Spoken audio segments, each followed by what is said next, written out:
This summer, Joachim Low will take charge of Germany at his last international tournament with the Euros. So today, I've decided to look through who I think will be in his final starting 11. So heading into the tournament, Germany are in a very, very fortunate position because they've got two world-class goalkeepers to choose from, and despite this, Manuel Neuer is still number one. Always has been, looks like he always will be. I'm feeling sorry for Ter Stegen at this point. I think he's a brilliant goalkeeper for Barcelona, but Joachim Low, and it just seems that in general, in Germany, Manuel Neuer is the favourite, so I'm sure he will be starting in between the sticks. Moving to the outfield, and I'm going for a 4-3-3 formation, and we will start at right back, where I'm going to go with Lucas Klostermann, and the reason being that he is very, very solid defensively. He doesn't offer too much in attack, but it's not like he's playing in a wing-back role. The thing is, when it comes to a fullback and a wing-back, Joachim Low doesn't often mix the two, and we'll see that more with the left-back spot as well. Klostermann can be relied on. He's very athletic, very tall and good at set pieces, and he's just a really solid option to have. There is, of course, Baku as well, but it looks like Klostermann will be the starting right-back. Moving into the centre-back position, and this is one of the areas where Joachim Low could make a massive, massive decision in bringing back a couple of players that he decided to banish to the outside. Two of them being Mats Hummels and Jerome Boateng. Now, is he going to bring both of them back? I'm not exactly sure. I think Hummels and Boateng have had decent seasons, but if one of them was to be brought back, it would be Mats Hummels from Dortmund. Along with this, there's also Thilo Kehrer, Jonathan Tah, and Niklas Süle, who could be pretty good backups. But the starting two centre-backs involve one player who's very good in the Bundesliga, although his reputation hasn't quite reached the rest of Europe just yet, and the other, who honestly at the start of the season, I'd be very surprised if you saw him anywhere near the German centre-back starting position, but Antonio Rudiger has turned things around. Probably no doubt in part to the fact that he now has a German coach that completely trusts him. Since Thomas Tuchel's come into Chelsea, Rudiger has played far more times than he did under Frank Lampard, and it looks like this confidence and the fact he's playing so many games have really led to him having a fantastic turnaround in form. It is he who I think will be partnered with Matthias Ginter. He's had a very, very good couple of seasons, and like I said, maybe isn't one of the most well-known centre-backs outside of the Bundesliga, but is certainly in the top three within the Bundesliga and deserves his spot alongside Rudiger in the centre of defence. Moving to the left-back position though, and this is where, like I mentioned before, there is a difference for Low between a wing-back and a full-back.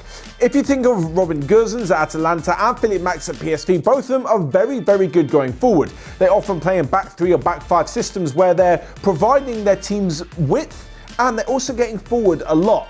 On the flip side of this, you've got Marcel Halstenberg, who doesn't necessarily do it as much as they do, but is a little bit more solid defensively. He's kind of like Klostermann, but on the left-hand side. He's very, very good defensively. He's still decent going forward, just maybe not so much of an attacking wing-back like the other two are. For this reason, again, I think with a solid back four, they've got enough attacking talent going forward that Halstenberg will be the left-back. Of course, there could also be a massive surprise, I'm calling it now, in the form of Emre Can. I personally don't believe this. However, I spoke to the guys over at our OneFootball German channel and they convinced me that such is Joachim Low's love for Emre Can that if he can't fit him into the midfield and if he can't fit him into centre-back, do not be surprised if he shows up out of position at left-back. Moving into the midfield now, and there's a lot of choices. In fact, Germany are stacked in this position. There are so many good players who bring so many different things to this midfield three. But first off, we'll start with Joshua Kimmich.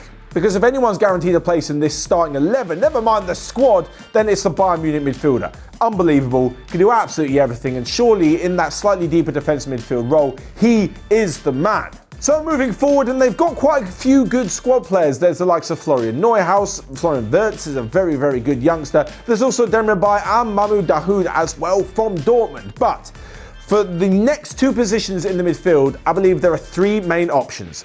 There's Leon Goretzka, very good relationship with Joshua Kimmich, obviously through that Bayern Munich connection, has turned into a fantastic player. And to be honest, their two connection in the Bayern Munich midfield kind of led to the departure of Thiago at the back end of last season. Aside from him, there's also İlkay Gündoğan, who has turned into an absolute machine under Pep Guardiola. We already knew he was a brilliant player before he even joined Manchester City, but he's added so much more to his game this season, including scoring goals, which really could help the fluidity and the attacking pressure that Germany provide in matches. And of course, alongside this, there's also Toni Kroos. Now, in the last few internationals, it looks like Kroos may have lost his position, certainly in the starting 11, but after recent performances, you just can't ignore him. It seems to me that there is a few matches which Kroos maybe fit better, and there are a few matches which the physicality of Goretzka would actually do better. This one, I honestly can't decide. At the moment, purely purely because I think they are on the best form currently. I'm going to go for Toni Kroos and Ilkay Gundogan, which means Goretzka misses out just. Having said that, if there's going to be a position in the German squad that's going to be rotated quite often and we're going to see minutes shared between different players, it probably will be that midfield area. Moving into the attacking three now, and talking of players that could have been brought back like Boateng and Hummels, there's also Thomas Müller as well. Nobody can deny that he has been insane this season. In fact, leading the Bundesliga assist list. And, well, he's just been in very, very good form, both as a striker and as a number 10 as well. But because I've gone with the midfield three, including a defensive midfielder and two central midfielders pushing on a little bit more and dictating the play, there's not going to be a number 10 role. And therefore, I don't think Thomas Müller would be in the starting lineup. He could be called up to the squad, but not the starting lineup. Elsewhere, the likes of Luka Waldschmidt, who's actually done pretty well in last few international games. There's Yusuf Moukoko, the youngster who's coming through at Dortmund. It looks like an absolute wonder kid. And last in there as well, all three of those could be good backups, but I don't see them making the starting 11. No, the front three for me is going to be an incredibly quick, incredibly fluid, just brilliant front three full of players who really need to step up and find the net regularly, because aside from that, they can do absolutely everything else, and it's no surprise that two of them come from Bayern Munich. First off, the right-hand side, Leroy Sane. Since moving from Manchester City, he hasn't hit the heights that you would have expected from a player of his calibre and for the money they spent on him, but he's still got it. He's still working his way back into full fitness, and surely, come the summer, he will definitely be one of the first attacking names on the team sheet. I've gone for him on the right-hand side. On the left-hand side, Timo Werner. Again, was quite a difficult transition for him, moving from the Bundesliga with Leipzig to Chelsea, but another one in the similar way to Antonio Rudiger, who since Thomas Tuchel has come in, Werner has really stepped up his game and is proving himself to be such a good player in this position, not only actually at left wing, but at centre forward as well. I think he'll go on the left because, well, he could be part of a fluid attacking lineup, like I mentioned, along with the striker, and this is where it gets a little bit more difficult. So in this attacking position where we haven't gone with the likes of Waldschmidt, the goal scorer, the youngster Moukoko, or even Thomas Müller, there are two options. One is Serge Gnabry. Now, of course, you talk about that Bayern Munich link-up within the squad, especially midfield, the likes of Kimmich and Goretzka, and you've also got Leroy Sane on the right-hand side. Gnabry is brilliant, been so effective in these wide areas for Bayern, but is he really the guy they're going to look to be a reliable goal scorer? You can sort of see him drifting out and changing positions with the others, but when they really need a focal point, I think they could also just potentially go with someone a little bit more central, and that could be Kai Havertz. Now, I know what you're thinking. Hold on, Matt. If you're not playing with a number 10 like Thomas Müller, why would you play with Kai Havertz? Well, maybe he could be more of a false nine. Him dropping into the spaces can then allow the direct running and pace in behind the likes of Werner, Gnabry or Sane to go ahead and really cause some trouble in behind the opposition defence.